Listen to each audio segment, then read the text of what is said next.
Colorado's housing crisis impacts many members of our community, including young adults, families, and seniors who face limited options for attainably priced housing.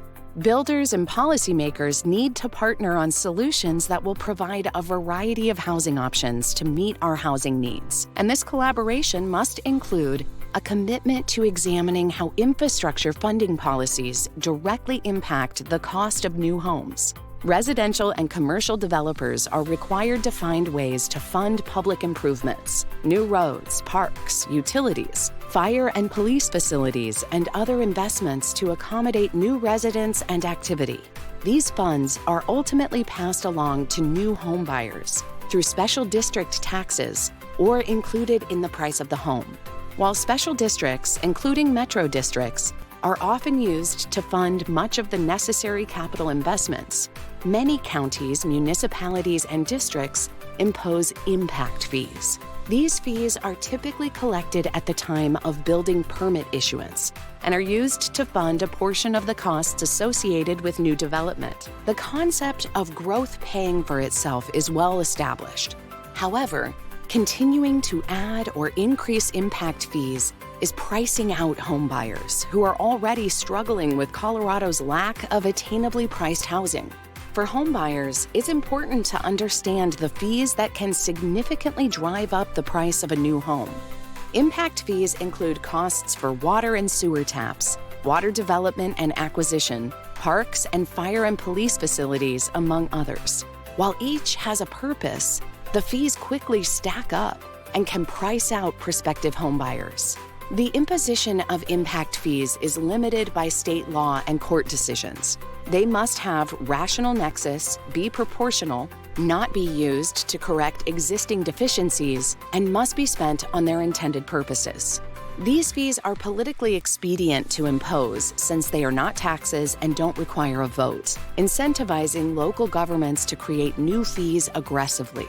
They are the most expensive alternative to fund capital improvements for the new home buyer. Impact fees are not simply a pass-through cost. Since they are collected at the time of permit, interest, insurance, selling costs, and profit margins all add up to more than 30% more than the impact fee itself. For example, $10,000 in impact fees adds $3,000 more, or $13,000 total, to the price of a home. These costs are typically financed by the future homebuyer through a new mortgage, with the purchaser paying a higher interest rate than typical bond financing. Individually, impact fees may seem immaterial to policymakers, but they're often imposed in a vacuum, without the economic consideration of all the other impact fees. Added up, impact fees often exceed $50,000 per new home.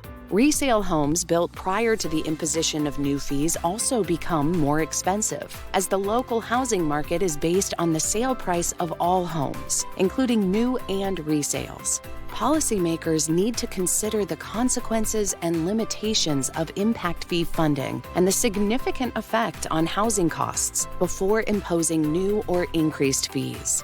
There are opportunities to explore alternative funding models beyond just escalating home prices. One path is to apply reasonable and less aggressive assumptions when computing impact fees. Fees are increasingly computed using worst-case scenarios and significant contingencies.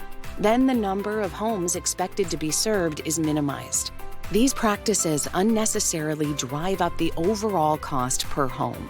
Other methods to effectively fund infrastructure, such as special district bonds, creating assessment districts to allow for payment over time, or simply waiting to collect the fees at the time of home closing instead of before construction, allow local governments to raise funds as a community is developed, while keeping the cost of a new home within reach for future home buyers. Our shared goal should be finding solutions that balance the infrastructure and service needs created by new homes while keeping housing prices attainable.